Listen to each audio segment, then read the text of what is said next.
यह तब की बात है, एक गांव में एक बड़ी ही डरावनी कहानी सुनाई जा रही थी। गांव के लोग इसे भूतिया हवेली कहते थे और कहानी के हीरो विक्रम के बारे में डर के माहौल में चर्चा की जा रही थी। विक्रम एक तालाब में बसे हवेली में अकेला रहता था।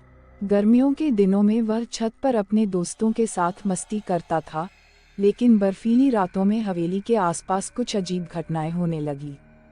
छत पर तब भी अजीब आवाजें आने लगी थी। एक दिन विक्रम ने अपने दोस्त अर्जुन को अपने साथ ले जाने के लिए कहा। वे रात के समय हवेली की ओर बढ़ते हैं। वहां वे अजीब चीखें सुनने लगे और तब वे देखते हैं कि एक वीरान आदमी हवेली की ओर आ रहा है। अर्जुन और विक्रम डर के मारे थे, लेकिन वे वीरान आदमी के पास गए और उसे पूछा, तुम कौन हो?